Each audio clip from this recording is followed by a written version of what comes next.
Okay, what do you want to say? Do you have any advice for them also?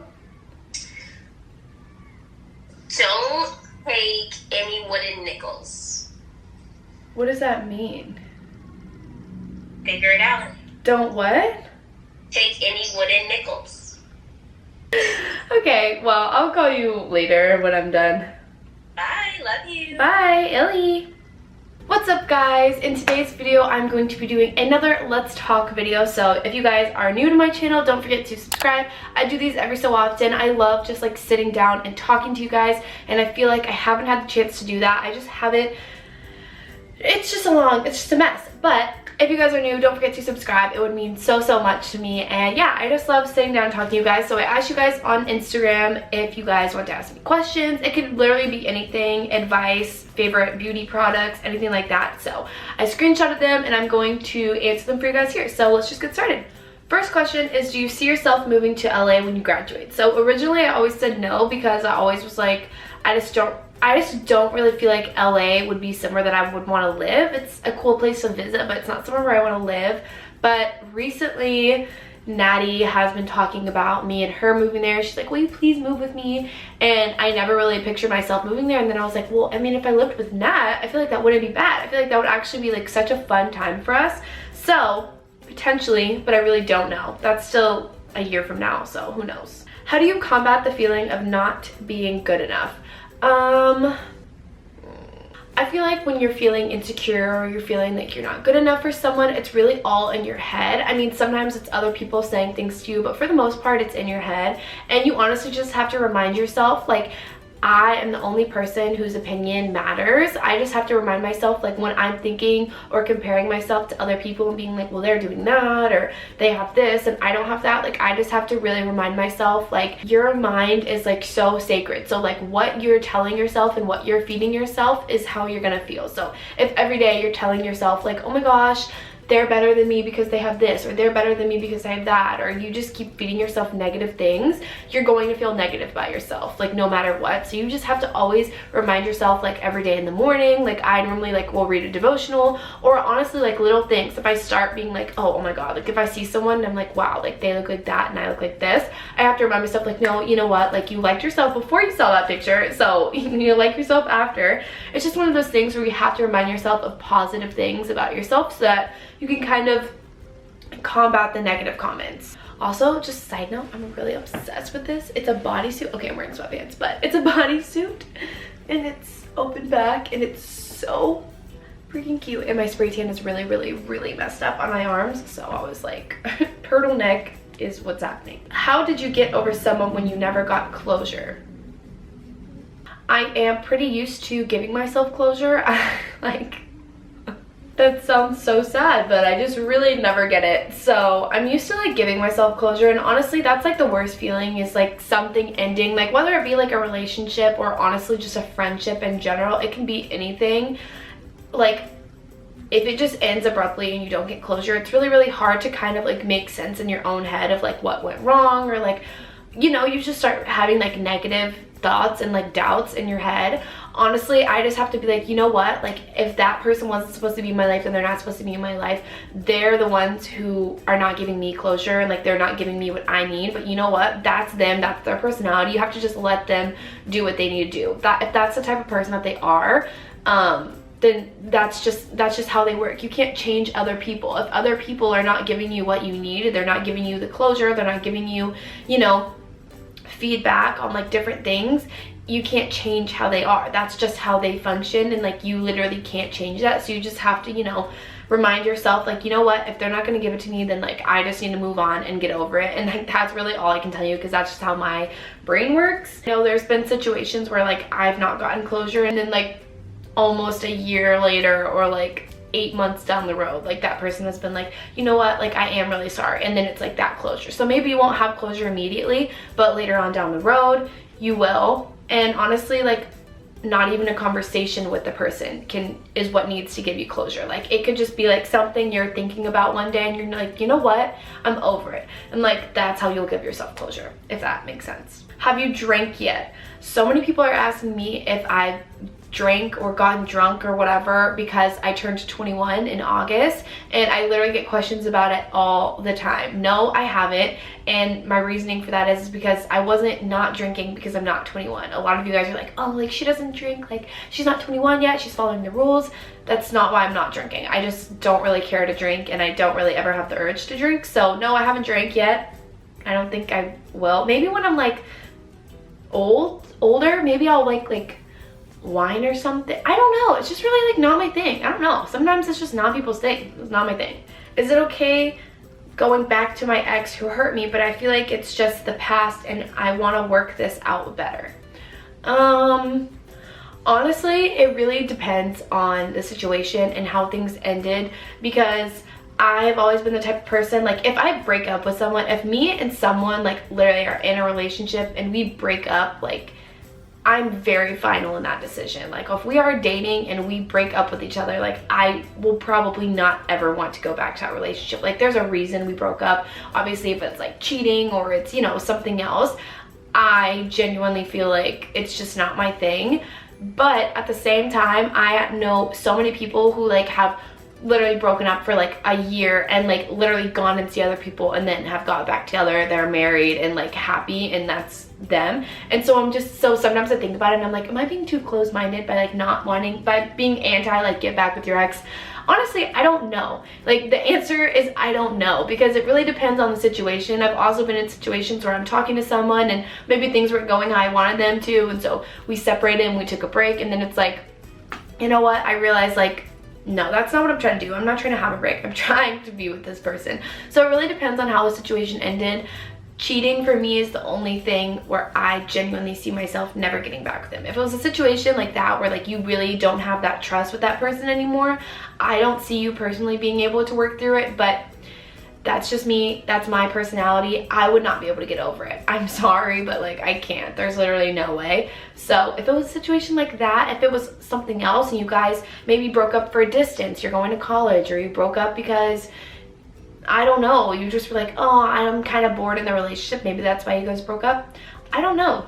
I feel like maybe you guys could work it out again if the feelings are still there, but I wouldn't keep giving it so many chances. Like don't go back and then break up and then go back and then break up. Like giving it 4 or 5 chances is not, that's not normal. If you guys are breaking up every day or fighting every day about the same things you guys used to fight about, then it's just not working.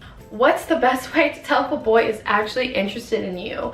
Guys, girls, whoever is watching this video, if someone's interested in you, you will know that they're interested in you. I'm sorry to break it to you if you're sitting around and you're like, oh, he's not responding to my Snapchats and he's not doing this, but like I think he likes me. If he likes you, he likes you. You would know if he likes you. A guy is not that hard to read, and they're not that dumb. They know when they're playing games, and they know when they're leading someone on, and then they know when they're pursuing someone. Like if they want you, they want you, and like they're not just gonna keep stringing you along the whole time. And maybe they are stringing you along. Maybe they do like you and they're stringing you along, but they're like, I don't really know, I'll keep them on the side, but like kind of like them.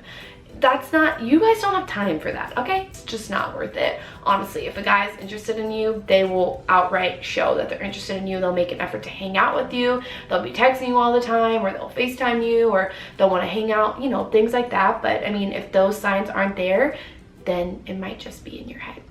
I'm sorry. If you could change one thing about your life as an influencer, what would it be and why? I love YouTube and I love my job, and it's literally changed my life completely. Like without it, I have absolutely no purpose. Like I don't know what I would be doing with my time, so I never want to say anything negative. I think the only thing would be that like I do get a lot of other people's opinions. Like everyone is always telling me how they feel, like as if I care.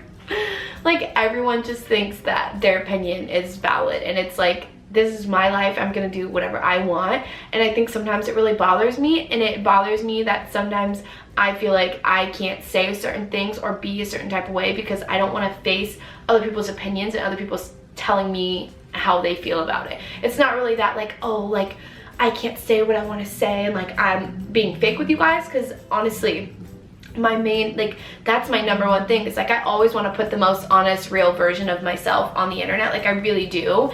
And I feel like I show you guys that in my vlogs. Like, I'm never fluffing things to make my life seem any better than it is. Like, I am what I am. My life is what it is. But it does bother me sometimes that I don't post certain things, or I'm not a certain way on the internet because I don't want other people's opinions to, like, annoy me. What are your favorite clothing stores to shop at? I would say right now, because I shop on DOTE literally 24/7. This is not sponsored. I know I only talk about them, but I really shop on DOTE 24/7. My code is Keaton for $5 off. Use code Keaton. Thank you very much. I also have giveaways on there all the time. You guys can literally win like clothing items and like facial things. Like, you can win so much stuff. I have giveaways on there every month. But my favorite clothing stores to shop at, I would say I always shop on Urban Outfitters. I love Tiger Mist right now a lot. I used to love Pretty Little Thing a lot. You guys know I always had them in my hauls, but it's just like, I don't know, they're so iffy for me with their sizes and the quality of clothing. So it just really depends. Lulu's I love. It's always a go-to. And those are all on DOTE. So like, that's why I just always shop on there. What is it like going to frat parties? Is it the same as the way they portray it in movies? No, frat parties are not my vibe. I know I like will vlog them every once in a while and I'll go out, but like, honestly, especially being very, very, very sober at frat parties, you just see like the way girls act and the way guys act, and you're just like, how is this happening right now? It's the weirdest thing in the world. It's a crammed house. There's alcohol spill all over the floor. People are yelling. There are girls twerking. There are frat guys that are like, like, I don't know. It's just not my vibe. And I mean, I don't know. Maybe it's just not my thing. I like going like out to like clubs and just like sitting in a booth and like vibing. Like, I don't really like being cramped in a house with a bunch of like girls and boys. Like, it's just not my vibe. But I don't know if they're the same. The way they portray them in movies is a little bit exaggerated. What is your dream job? I feel like my dream job, I mean, I love YouTube. This is probably, you know, my dream job. If I could do this for the rest of my life, I would. I don't think that's possible. I don't think I can do this for the rest of my life because it will probably change very drastically in however many years or so. But my dream job would definitely be, as you guys know, I'm a sports journalism major, but I have never really wanted to be on camera for sports journalism. I've always wanted to do production side of things. I really, really want to like work for a production company for, you know, either like a sports outlet or honestly anything. Like, I've always wanted to work for Vogue and make content for them, or like go behind the scenes of different, like, I don't know, I've always wanted to do like behind the scenes videos or like feature stories on, you know, like models or artists or things like that. I've always wanted to produce those things, so I feel like that would be definitely a dream job of mine. A dream job would definitely be like working at Vogue. Do you think long distance is worth it? What are your opinions on long distance? I think long distance isn't for everybody. I think that it takes a lot of effort. I think it takes effort on both parts. If you guys meet and you go to the same high school or you're in the same area and you guys get to see each other all the time, and then, you know, say you're going to college and you're parting your ways, if when you guys are together and there's not that much effort, and you're like, oh, do you want to hang out? And they're like, oh yeah, like we can do this, like, if there is already low effort from the beginning, I don't see long distance working that well, because it's like, how are you going to put in long distance from, you know, if you're already not trying now, why you're not, what makes me think you're going to put in the effort from far away? And from my experience, I feel like long distance really does work, and I see no problem with it. And I personally have had a good experience with long distance, and I've had a bad experience with long distance. I've been long distance and someone has fully cheated on me and had an entire other girlfriend. That's another story in itself. So it really just depends on the person. You have to have trust and you have to be able to make an effort. It's also expensive. And honestly, like, as much as that you want to think like, oh, it's not a factor, like I'll do whatever, being long distance is expensive. You're going to be buying flights to each other or driving to each other, and that's what it is. So you have to be willing to like make those certain sacrifices, and you have to be willing to like not see each other for longer periods of time, especially when other people in your life are in regular relationships and they get to hang out all the time and go on dates and do this. So like, you're going to be salty. Like, you're going to be like, why is that not my life? But you know what? If it's worth it, it's worth it, and you'll know when it is. And when you start feeling a lack of effort from one side, that's when you kind of know, like, okay, like, I don't know what's going on here, and like honestly have a conversation about, like, oh, we're long distance, you need to be doing more. And if they don't care, then they don't care, and it's not working, honey. I get this question a lot. It's, did Nat drop Alpha Phi? Yeah. So Nat isn't an Alpha Phi anymore. Obviously she's still my big, she's still literally my best friend, like my family, but she's not an Alpha Phi anymore. She plays sand volleyball, and she had so much commitment with sand volleyball. She wakes up every single morning and goes to practice. She just has so much stuff that she needs to do, and it was kind of like she couldn't go to chapter meetings, she wasn't going to formal, she wasn't doing this. It's just her whole life is beach volleyball. So she ended up dropping Alpha Phi, but not because of them. She loves them. She loves being an Alpha Phi, you know? But that's, you know, it is what it is, people. Looks like that's it. So thank you guys so much for watching this video. If you guys have any other just like random questions that you guys want to ask me down below, I'm gonna try and why can't I speak in this video? I'm gonna try and respond to the comments down below. So if you guys want to comment, please feel free. Thank you guys so much for watching. I love getting to talk to you guys, and it feels really, I don't know, it just feels really good sitting down and just hanging out with my friends. So thank you guys so much for watching. Don't forget to subscribe because it would make me so happy. And yeah, I will see you guys next week.